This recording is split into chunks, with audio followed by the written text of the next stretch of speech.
సుమన్ టీవీలో మీ personal and business promotions కోసం కింది నెంబర్కి కాంటాక్ట్ చేయండి.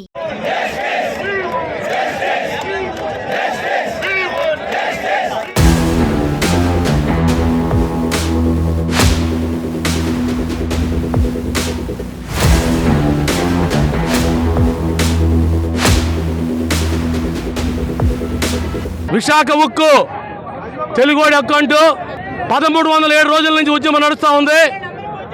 రాష్ట్రంలో ప్రభుత్వం మారింది. కేంద్రంలో మూడోసారి బొటాబొటి మెజారిటీతో బీజేపీ వచ్చింది. అయినా విశాఖపట్నం స్టీల్ ప్లాంట్ తాలూకా పరిస్థితులు మారలేదు. 14 కోట్ల మంది తెలుగు ప్రజల ఆరాధ్యమైన విశాఖ ఉక్కుని పూర్తి స్థాయిలో నడపాలని మాత్రమే ప్రజలు పోరాడుతూ ఉన్నారు. 3 లక్షల కోట్ల విలువైన కర్మాగారాన్ని మీకు నచ్చిన ఆదానికి అంబానికి అప్పచెప్పడం కోసం మీరు చేసే ప్రయత్నాలకు వ్యతిరేకంగా ఇక్కడ ఉద్యమం నడుస్తూ ఉంది. ఈరోజు రాష్ట్ర వ్యాప్తంగా అన్ని జిల్లా కేంద్రాల్లో, పట్టణ కేంద్రాల్లో, మండల కేంద్రాల్లో, విశాఖపట్నం, విజయవాడ, తిరుపతి, కర్నూలు, కడప అన్ని ప్రాంతాల్లో కూడా రాస్తారోకోలు జరుగుతూ ఉన్నాయి. ఈ రాస్తారోకోల సందర్భంగా మేము డిమాండ్ చేస్తూ ఉన్నాం, ప్రజల హక్కైన విశాఖ ఉక్కు ప్రభుత్వ ఆస్తిగా ఉండాలి. ప్రభుత్వ ఆస్తి కాదని ఆదానికి అమ్మానికి ఇస్తానంటే ఖబర్దారని చెప్పాలనుకుంటా ఉన్నాం. 3 ఫర్నెస్లు ఉంటే 2 మూసేసి 1 నడపమని ఇవాళ ఆర్డర్ వేసింది ప్రభుత్వం. 1 నడిపితే లాభాలు ఎక్కడి నుంచి వస్తాయని అడుగుతా ఉన్నాం. 3 కట్టుకుని దేనికోసం? ప్రజల డబ్బులతో 3 కట్టుకోవడం కోసం మ్యాన్ పవర్ని పెట్టి, 3 నడపడం కోసం మెషినరీ పెట్టి ఈరోజు 3 2 మూసామని చెప్పేసి ప్రభుత్వం ఆర్డర్ వేస్తూ ఉందంటే ఏ విధంగా కరెక్టు? రెండో పక్క సెయిల్ని 1,00,000 కోట్లతో విస్తరణకు పోతాడట. ఇదే ప్రభుత్వంలో స్టీల్ ప్లాంట్ అమ్మేస్తాడట. అంటే ఇది అమ్మేయడం ద్వారా దీనికి కమిషన్లు కావాలన్నా? మీకు సెయిల్లో 1,00,000 కోట్లు ఖర్చు పెట్టడం ద్వారా కమిషన్లు కావాలన్నా? అవసరమైతే సెయిలు, విశాఖ ఉక్కు, ఎన్ఎండిసి కలిపి ఒకే కంపెనీకి నడపండి. ప్రజలకి ఇప్పుడున్న స్టీల్ కంటే కూడా 10,000 రూపాయల టన్ను తక్కువ ఇవ్వచ్చు. ప్రజలకు మెడికల్ ఆక్సిజన్ ఇవ్వచ్చు, రైతులకు అమ్మోనియా ఇవ్వచ్చు, రోడ్లు వేసుకోవడానికి బెంజీలు ఇవ్వచ్చు, నాతులు ఇవ్వచ్చు అని ఉపయోగపడుతున్న విశాఖ ఉక్కుని కాపాడుకోవడం కోసం ఏ త్యాగాలకైనా సిద్ధంగా చేస్తా ఉన్నాం.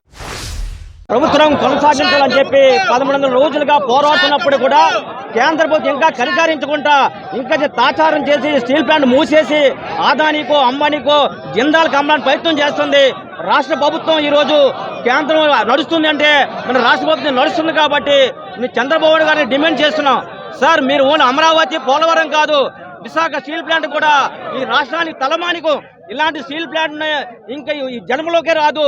దయచేసి మీరు కేంద్ర ఒత్తిడి తీసుకొచ్చి విశాఖపట్నం స్టీల్ ప్లాంట్లో లక్షలాది మంది ఆధారపడుతున్నారు. ఉత్తరాంధ్ర జీవనాడి స్టీల్ ప్లాంట్ ముంచేశారు. ఇది పూర్తిగా మూసేయడానికి కేంద్రం ప్రయత్నం చేస్తుంది కాబట్టి తక్షణమే మీరు కేంద్ర ప్రభుత్వం ఒత్తిడి తీసుకొచ్చి విశాఖపట్నం స్టీల్ ప్లాంట్ సెయిల్లో మీరు చేయాలని చెప్పి మేము పోరాట కమిటీలో డిమాండ్ చేస్తున్నాం. ఈ ఉద్యమంతో ఆగదు. మీకు 2 నెలలు టైం ఇచ్చాం, అయినా దీని మీద ఎటువంటి నిర్ణయం తీసుకోకపోవడం చాలా దుర్మార్గం. తెలుగు ప్రజలంటే మీకు చాలా అసూయ. కేంద్ర ప్రభుత్వానికి మిగతా స్టీల్ ప్లాంట్ ఎందుకు అమ్మట్లేదు? వైజాగ్ స్టీల్ ప్లాంట్ ఎందుకు అమ్మాలి అంటే ఆంధ్రప్రదేశ్ అంటే మీకు అంత తక్కువగా మీరు చూస్తున్నారు. ఈ రోజు ఆంధ్రప్రదేశ్ ప్రభుత్వం వల్లే ఈరోజు కేంద్రంలో ప్రభుత్వం నడుస్తుంది కాబట్టి చంద్రబాబు నాయుడు గారిని మేము ఒకటే డిమాండ్ చేస్తున్నాం, మీరు తక్షణమే ఢిల్లీ పోయి ఈ మోడీ గారితో మాట్లాడి విశాఖపట్నం స్టీల్ ప్లాంట్ సేల్లో మెచ్చేసి ఈ యొక్క ఉత్తరాంధ్ర ఈ యొక్క ప్రజలని, ఆంధ్ర ప్రజలని కాపాడాలని చెప్పి పోరాటం డిమాండ్ చేస్తున్నాం. 0.5 మిలియన్ టన్నేజ్ని ప్రొడక్షన్ టార్గెట్ ఇచ్చారు.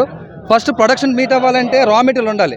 మనకి మ్యాంగనీస్, లైమ్ స్టోన్, క్వార్జిలైన్ అన్నారు తప్ప మెయిన్ కోల్, ఐరన్ ఓర్ చాలా మెయిన్ బేస్. ఎందుకంటే 546 మెగావాట్ ప్లాంట్ ఆల్రెడీ మనకి ప్లాంట్లో ఉంది, కానీ 346 కోల్ ప్లేస్ ప్లాంట్ ఉంది. కోల్ అనేది చాలా important major raw material. Coal అనేది మనకి ఎన్ఎండిసి అన్నీ ఉన్నాయి కాబట్టి మనకి ఫస్ట్ కోల్ ఇవ్వాలి. సో గవర్నమెంట్, స్టేట్ గవర్నమెంట్ ఒకటే చెప్తున్నాను, డైవర్సిఫైడ్ పాలిటిక్స్ వద్దు. ఎందుకంటే స్టీల్ ప్లాంట్ మీద ఏ గవర్నమెంట్ అయితే పన్నుగా పొందుతుందో ఆ గవర్నమెంట్ రాబోయే రోజుల్లో మాత్రం ఉత్తరాంధ్రలోని క్లీన్ స్వీప్ పోతుంది. సో ఇప్పుడు నుంచి అయితే మీరు ఒకటే చేయాలి, అయితే మైనింగ్ అనేది వాళ్ళకి ఇవ్వండి, మైనింగ్ ఇవ్వండి లీజ్కి, లాంగ్ లీజ్కి, లేదంటే అది రిక్రూట్మెంట్ చేయండి. ఈ 2 చేత కాకపోతే మీరు కామ్గా ఉండండి. అంతేగాని బ్లేమ్ ఆల్ మీద తోసేసి మీరేమో చేతులు దులిపి అడుగుతుంది.